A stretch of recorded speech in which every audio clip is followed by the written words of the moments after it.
បាទជម្រាបសួរបងប្អូនហ្នឹងហើយថ្ងៃនេះយើងមកដូរទឹកកង្កែបធំយើងទៀតហើយបាទនេះពងកំប៉ុងហូរទឹកបាទបូមទឹកដាក់ណាបាទហ្នឹងហើយ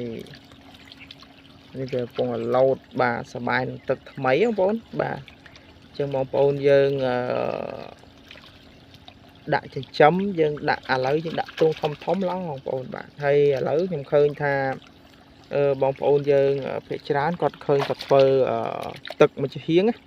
ទឹកមួយជាហៀងកោកមួយជាហៀងចាស់អូមិនហើយបាទទឹកមួយជាហៀងកោកមួយជាហៀងអញ្ចឹងគឺល្អឃើញឃើញថាមិនសូវជាហត់ដូរទឹកបាទបងប្អូនយើងដែលមិនសូវមានពេលទំនេរជាមួយនឹងការចាំកែបហ្នឹងយើងរវល់ការងារយើងអាចដាក់ទឹកមួយជាហៀងកោកមួយជាហៀងហ្នឹងល្អ4-5ថ្ងៃដូរទឹកម្ដងក៏បានដែរយើងធ្វើទ្រុងឲ្យធំតិចបងប្អូនបាទធ្វើទ្រុងនឹងឲ្យធំតិចគឺបានន័យថាយើងហុំសំណាញ់ណាហុំនេះហុំអាស្បៃខ្ញុំនេះណាស្បៃអុយយើងក្រាស្រូវហ្នឹងហុំឲ្យធំតិចទៅយើងទំហំ5x6អញ្ចឹងទៅឬក៏6x8ទៅទំហំដីណាបាទហើយយើងធ្វើតាំងតពាក់កដាបាទណាហើយយើងធ្វើទំហំយើង4x8យើងដាក់ទឹកតាពាក់កដាលទេឬក៏ជាងពាក់កដាលទេឬយើងដាក់ទៅថាទឹកហ្នឹង4x5អីចឹងទៅឬក៏4x4អីចឹងណាយើងទុកពាក់កដាលឲ្យវាលែងដីបាទនៅលើដីបាទហ្នឹងល្អវាពេលដែលវាស៊ីហើយវាឡើងមកនៅលើកោកអញ្ចឹងវាអត់សូវធ្វើឲ្យទឹកហ្នឹងស្អុយទេអញ្ចឹងណាបាទអាហ្នឹងយើងអាចធ្វើអញ្ចឹងបានហើយទ្រុងយើងដោះសម្អាតមុំទេมันចាំបាច់ស្អាតដូចយ៉ាងយើងដាក់ក្នុងតង់ទេអញ្ចឹងណាបាទយើងធ្វើជីកជាក្លុកហ្នឹងនៅកដាលក៏បានជីកក្លុកហ្នឹងពាក់កដាលក៏បានណាបាទយើងធ្វើមានកោកសងខាងឬមានកោកជំវិញក៏បានអត់បញ្ហាទេអញ្ចឹងណាតែបើជាកំណត់ខ្ញុំគិតថាធ្វើ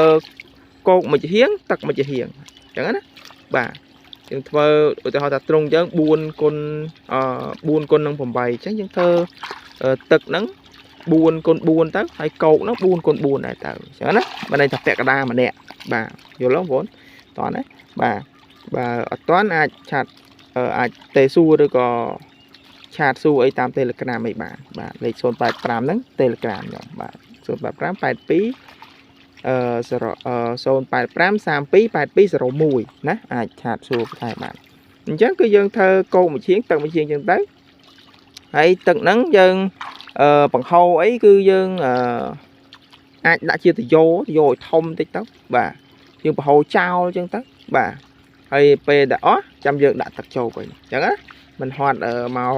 បង្ហូរអីដូចខ្ញុំចិត្តទេយូរបាទយូរបាទដាក់ទយោឲ្យធំទៅបាទបានកដៃទៅដាក់5ហ៊ុនអីទូចហូរយឺតបាទយូរធំតិចហូរលឿនបាទហើយកង្កែបតាមខ្ញុំសង្កេតមើលឥឡូវមានទឹកខ្លះមានកោខ្លះណាវាល្អបាទវាធំលឿនបាទធំលឿនតែនៅតូចវារឿងបាក់បន្តិចថងថាពេលដាក់ចំណីតដេញឲ្យវាចុះទឹកអស់ហើយកូនកែបតនៅវារឿងស្មើគ្នាអញ្ចឹងណាបើស្មើគ្នាអាតូចហ្នឹងវានៅទៅពួនអញ្ចឹងណាអត់ធ្វើស៊ីចំណីទេបាទហ្នឹងគឺចំណុចមានប៉ុណ្ណឹងណាបងប្អូនបាទហ្នឹងហើយនឹងខ្ញុំចង់បញ្ជាក់បងប្អូនដែរគាត់មិនសូវមានពេលទំនេរឲ្យចង់ដាក់ចិញ្ចឹមណាបាទអញ្ចឹងហ្នឹងហើយបងប្អូនវីដេអូហ្នឹងមានតែប៉ុណ្្នឹងទេបងប្អូនបាទនឹងជួបគ្នាវីដេអូក្រោយមានចម្ងល់អីអាចទេសាកសួរបានណាអរគុណច្រើនបាទ